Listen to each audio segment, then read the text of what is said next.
Hello, I'm Kevin Gallagher, Santos Managing Director and CEO. Welcome to this presentation of Santos' 2020 full year results. I'm pleased to present another strong set of financial results despite the external challenges of 2020. Our disciplined low-cost operating model is delivering consistent results. The business is resilient and performing strongly. This is demonstrated by our strong free cash flows in the face of the unprecedented commodity price falls resulting from the global pandemic. Importantly, we acted quickly to protect our balance sheet, which is robust, and we're now very well positioned to fund our growth as demand recovers and commodity prices improve. These results are testament to the hard work of all of our people to keep focused on safe and efficient operations during the pandemic. I'll begin with some opening remarks about our performance before handing over to CFO Anthony Neilson to discuss the financial results in more detail. After Anthony's presentation, I'll take you through our operations and growth opportunities. Before we start, I draw your attention to the usual disclaimer. Our clear and consistent strategy, combined with a disciplined, low-cost operating model, underpin our investment proposition. The operating model is built to see Santos through challenging times like we saw in 2020 and position us to leverage our growth opportunities as business conditions improve. The 2020 highlights are shown on the slide. I would particularly call out our low-cost diversified portfolio delivered record production and sales volumes and free cash flow of $740 million. This strong operating performance, combined with post-acquisition efficiencies, delivered a 2020 free cash flow break-even oil price of $24 per barrel. For context, that is less than half our break-even price back in 2016 when we started this turnaround journey. We continue to progress our major growth projects while maintaining capital discipline and flexibility in commitment timing. And in December, we announced an ambitious roadmap to net zero emissions by 2040. We remain focused on driving shareholder value by operating and developing low-cost, long-life assets, utilising existing infrastructure and delivering strong free cash flows through the oil price cycle. This slide summarises the financial results for the year. Good operational and cost performance delivered $740 million of free cash flow and underlying profit of $287 million, despite a 34% decrease in realised oil price. The reported result includes the previously announced impairments, primarily due to a revision to our oil price assumptions at the half year. The board has declared a final dividend of $0.05 per share, fully franked in line with the previous year's final dividend. The dividend is consistent with our sustainable dividend policy, which targets a range of 10% to 30% payout of free cash flow, and brings full year dividends to $0.07 per share, consistent with recent years at 20% of free cash flow. The final dividend delivers on the board's commitment to review the full year payout at the annual results. Through our strategy and operating model, we've been able to grow the business and take advantage of acquisition opportunities to increase production by more than 50% since 2015. Production grew to a record 89 million barrels of oil equivalent in 2020. Production was higher in all 5 core assets. In Western Australia, production was up due to strong domestic gas volumes, which more than offset the Ningaloo Vision FPSO being offline for maintenance for most of the year. The onshore assets in the Cooper Basin and Queensland delivered stronger production and increased reserves for less capex than the prior year.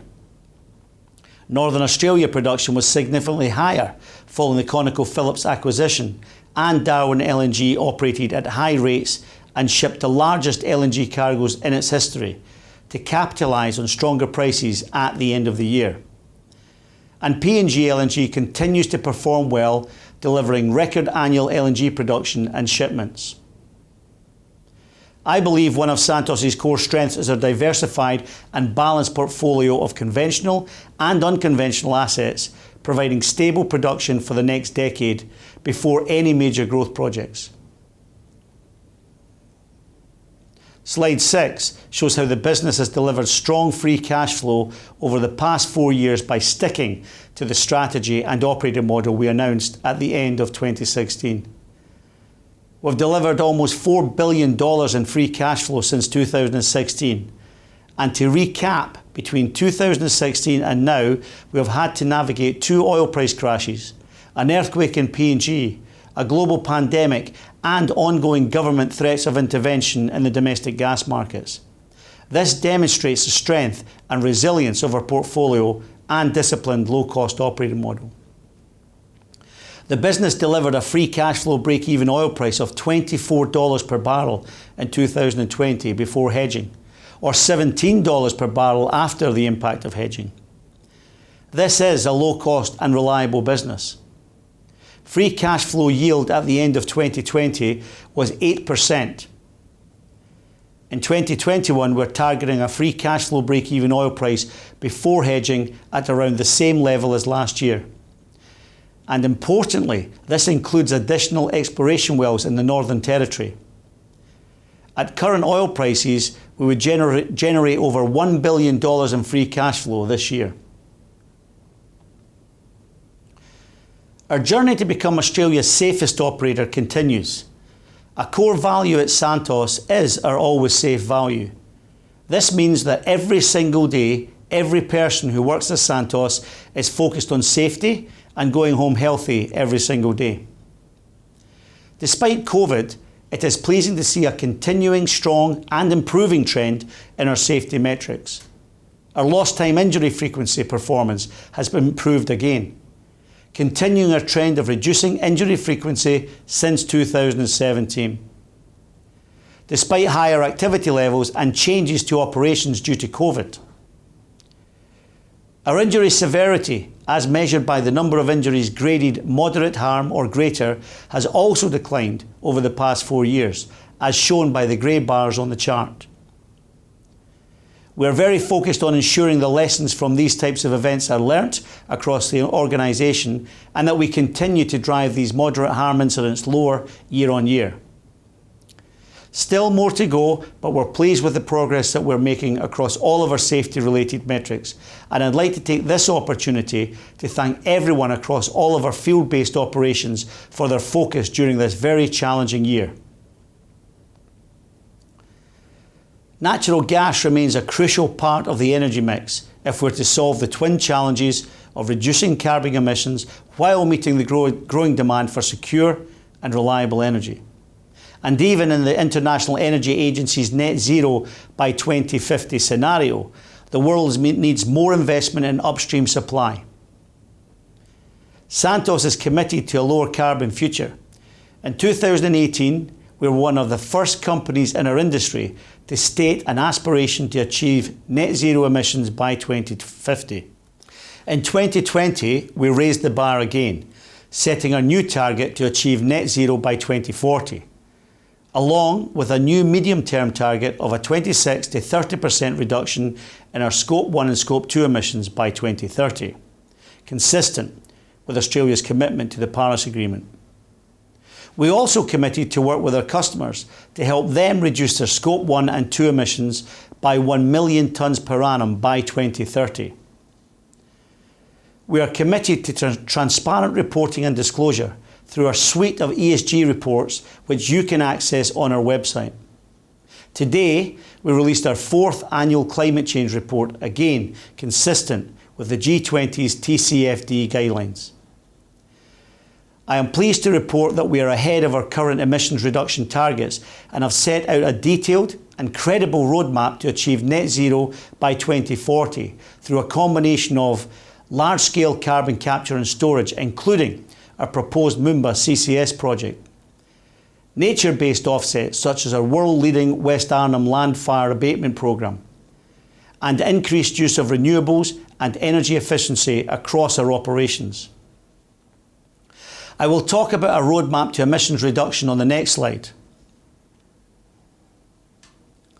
The roadmap sets out a market-led energy transformation towards cleaner fuels and net zero emissions by 2040. In 2040, the IEA forecasts natural gas will still account for around 25% of final energy demand. Today, fuels account for around 80% of final energy consumption, with electricity making up the remaining 20%. So natural gas will have a leading role to play in reducing carbon emissions by providing cleaner fuels to the industrial and transport sectors for decades to come. Globally, the timing of a zero emissions energy transformation will, in my view, be driven by how quickly our customers evolve. Our strategy is to evolve with them as they continue to switch from coal to gas and demand more carbon neutral LNG cargoes and zero emission fuels, such as hydrogen. The LNG and domestic gas customers of today are the hydrogen customers of tomorrow. Santos has the skills and the capabilities and infrastructure and access to the natural resources to be a leader in providing the zero emissions fuels of the future. CCS is the key pathway technology to achieving our medium-term emissions reduction targets, with the Moomba project now ready to take FID. All we need is for the regulations to be finalised for CCS to be eligible for carbon credit units in Australia.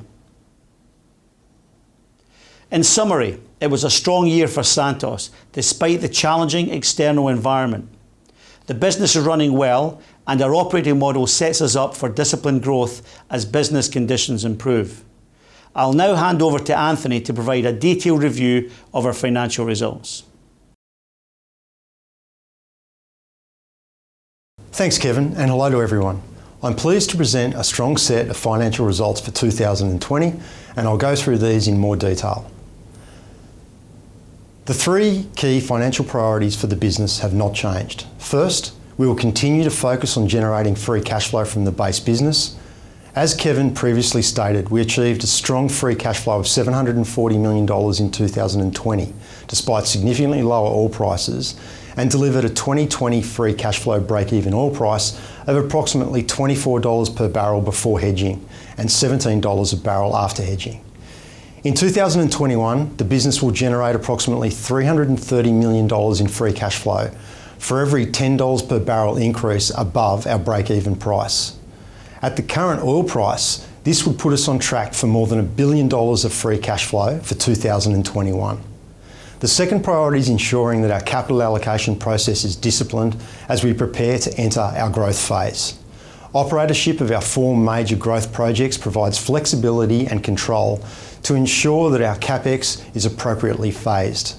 And finally, Santos' balance sheet is robust and prepared to fund our growth. In 2020, we refinanced the ConocoPhillips acquisition facility, meaning that there are now no significant debt maturities until 2024. We also retain flexibility to optimise the broader Santos asset portfolio through strategically aligned farm-outs and disposals of our high equity interest growth projects. This slide shows a solid set of results for the full year.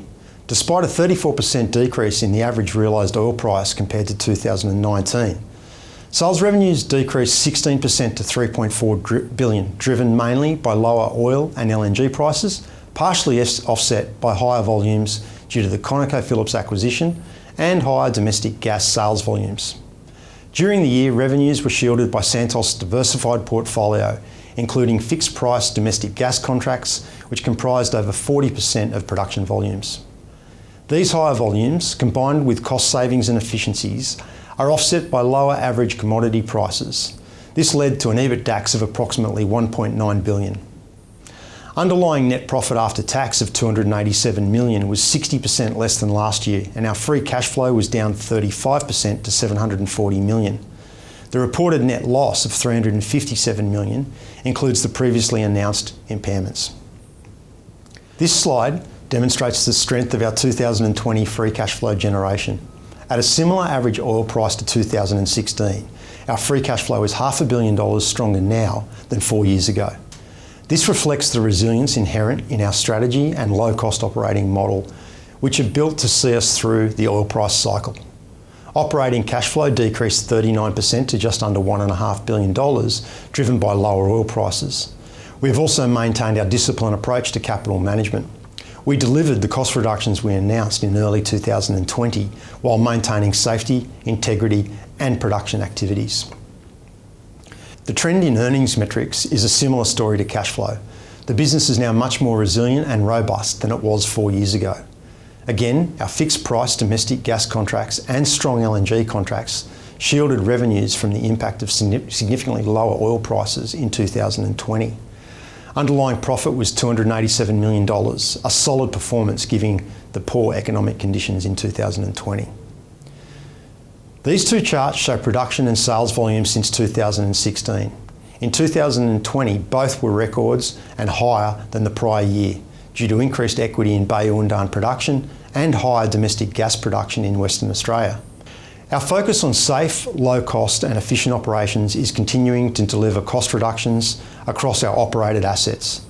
This is reflected in the group unit upstream production costs for the base business, excluding ConocoPhillips, which were 10% lower at $6.50 per barrel of oil equivalent compared to the full year 2019 on a like-for-like basis. This includes one-off impacts of COVID and foreign exchange impacts. When we add the Conoco assets to the base business from May onwards, the upstream unit production costs for the first half were $8.04 per barrel. As previously announced at our Investor Day last December, pre-tax acquisition synergies of $90 to $105 million run rate per annum have been delivered by the teams in the offshore operating division. 2021 upstream production cost guidance remains the same as 2020 at a range of $8 to $8.50 per barrel of oil equivalent and assumes the sale of the 25% interest in Bayu-Undan and Darwin LNG to SK in the first half of 2021. These charts show how the operating model continues to drive strong results across our operated assets. We've maintained our focus on low cost and efficient operations.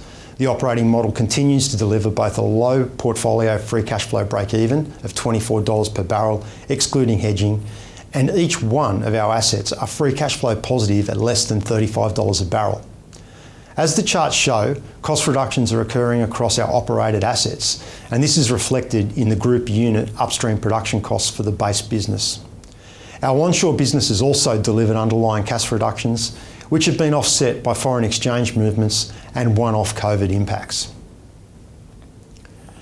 This table shows a snapshot of the full year results outlining the strength across our 5 core assets and the balanced nature of their contributions to EBITDAX and margins. Western Australia and PNG remain as our 2 highest margin assets with strong stable cash flows, low costs and margins in excess of 70%. Overall, our group EBITDAX margin was 54% in 2020, in line with the 2019 result. This is a strong performance in the lower oil price environment and highlights the defensive nature of our diversified portfolio.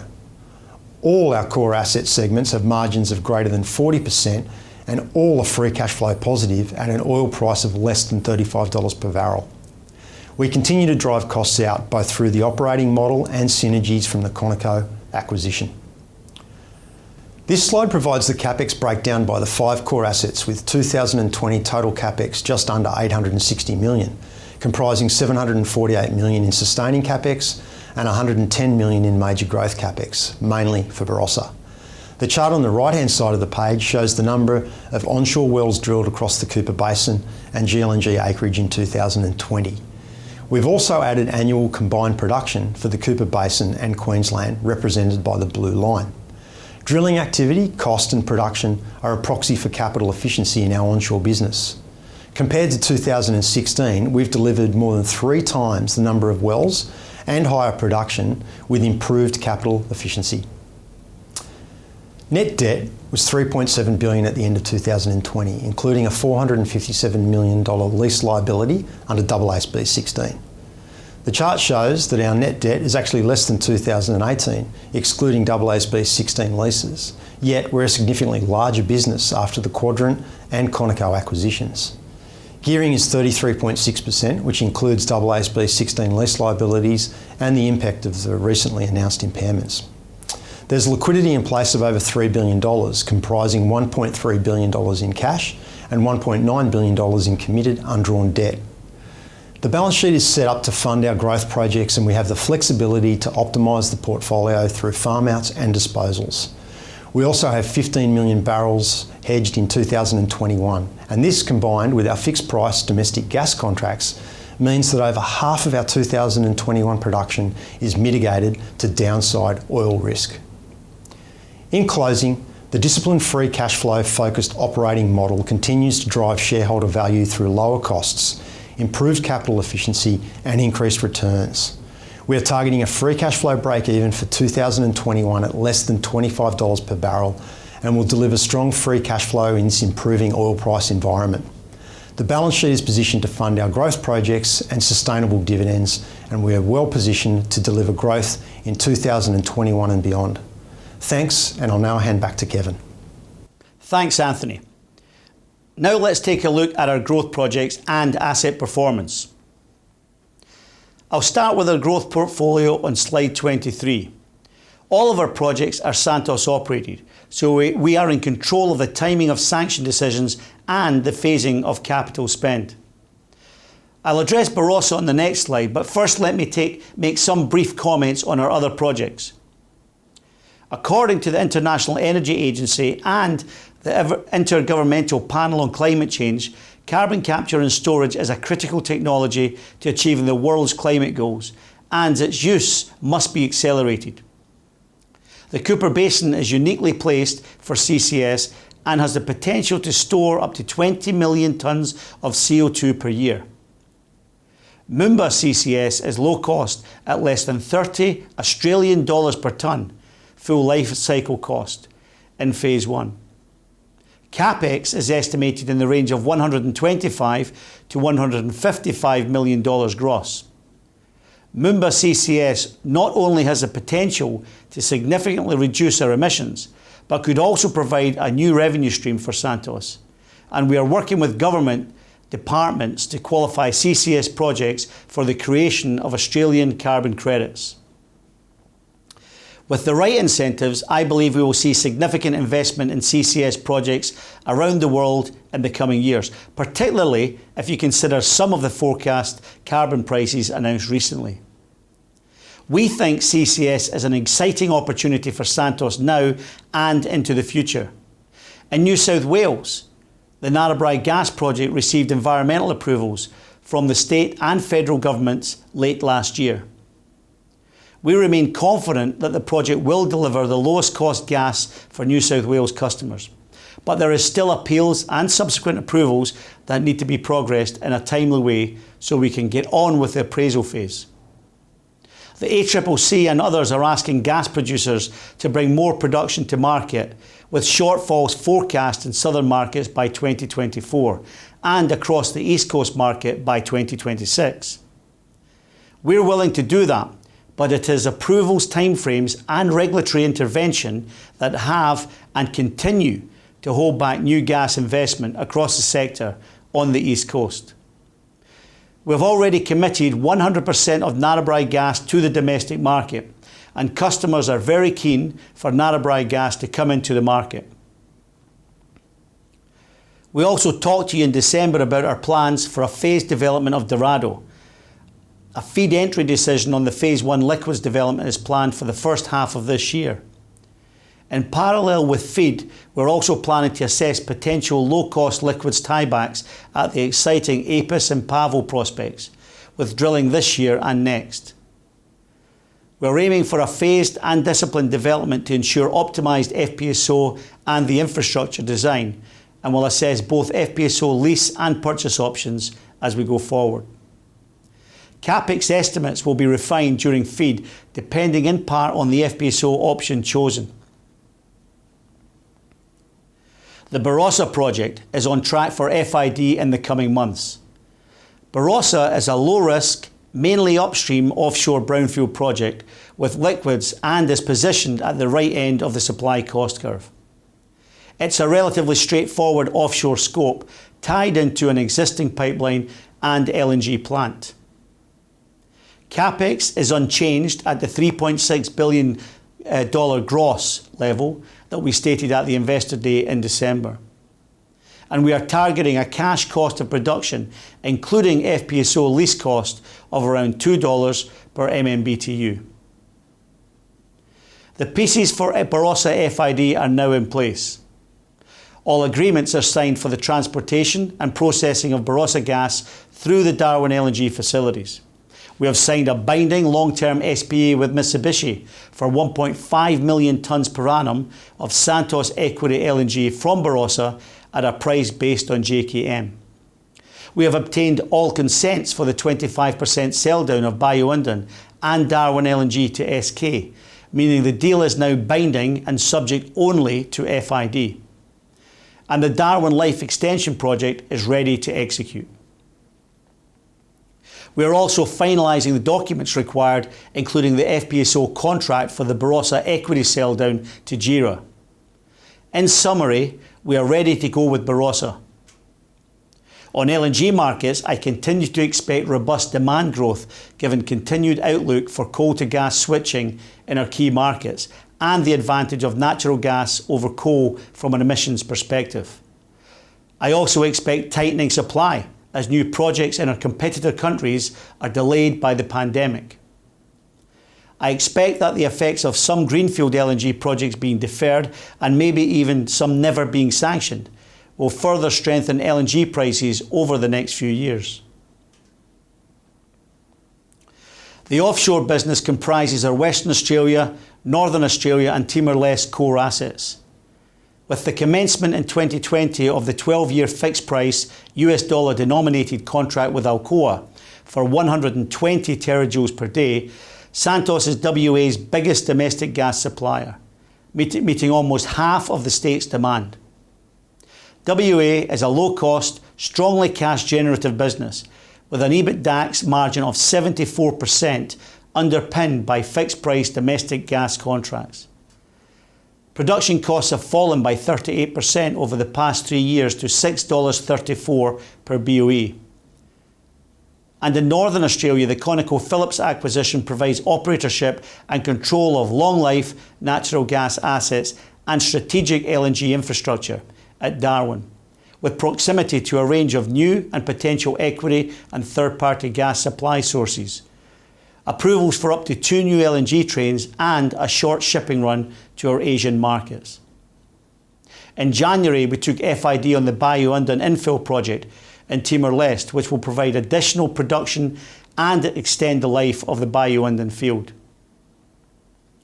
We have a high-quality portfolio of operated production assets, short-cycle tieback opportunities, and of course major growth with Barossa and Dorado.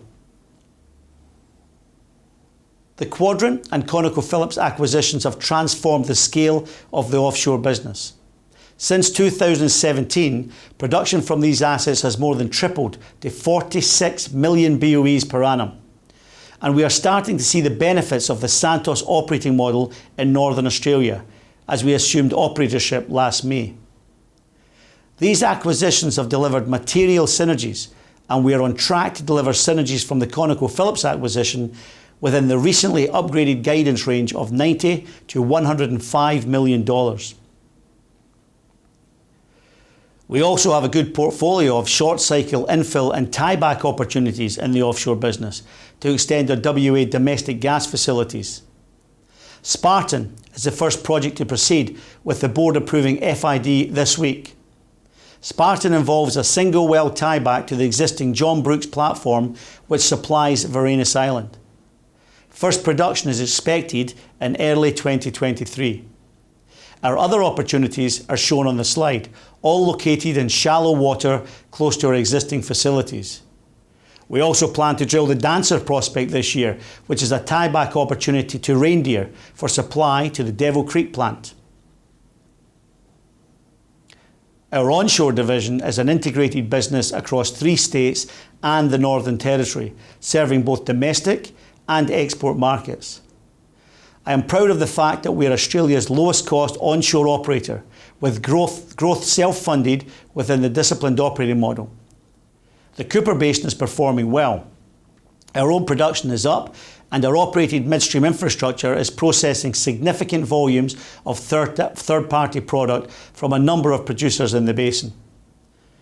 GLNG Upstream is also performing well, with record production levels driven by ongoing strong well performance at Roma and now our newest field, Arcadia. And we are looking forward to getting the rigs out and appraising Narrabri and the MacArthur Basin this year. The turnaround of the Cooper continues as we position the asset as a high-value swing producer supplying both domestic and export markets. Our focus on low-cost, efficient drilling combined with a renewed focus on the rock is delivering improved reserves replacement, as well as higher production. By developing reserves in the Cooper Basin with a more disciplined field development plan approach, we are targeting a 3-year rolling average reserves replacement of around the 100% level. And I am pleased to say we hit this target in 2020. Our operating model sees us allocate capital to the Cooper so that it remains free cash flow positive at an oil price less than $35 per barrel. This currently enables sustaining capex of around $300 million per annum and drives the number of wells that we will drill. As more horizontal wells enter the programme, we hope to drill less wells to deliver the same production and reserves outcome. The actual well count each year may also vary depending on participation by a joint venture partner, but this is not a risk to our operating model. Moving to GLNG, we see a similar upstream capital efficiency story to the Cooper. This efficiency focus combined with better than expected reservoir performance has delivered record upstream GLNG production and reserves replacement in 2020. This performance has been underpinned by ongoing ramp-up at Roma and strong initial production at Arcadia, as you can see in the charts. Again, all of this activity is within the capital constraints of the disciplined operating model. We established the midstream infrastructure business to drive focus and realise cost-out operating efficiency benefits. We operate a unique portfolio of strategic midstream infrastructure assets, generating around $400 million per annum in EBITDA. This infrastructure mindset has already delivered gains, with 14% processing cost reductions and improved asset utilisation in the Cooper Basin. We are now applying these learnings to other infrastructure assets in the portfolio. Ultimately, this provides optionality for future funding and ownership levels across these assets, while maintaining operatorship and control. After deferring our planned drilling in the Northern Territory in 2020, we're excited to have a rig contracted and preparing to mobilise for the dry season drilling campaign. We plan to drill and test 2 horizontal wells to appraise the significant wet gas potential in the Valkyrie formation.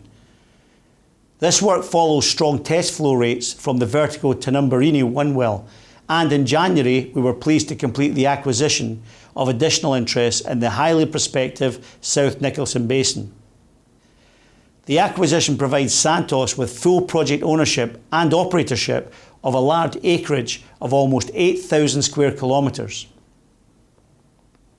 And finally, PNG continues to deliver excellent results. I'd like to again acknowledge our operator ExxonMobil for delivering record annual production while safely managing the impacts of the pandemic.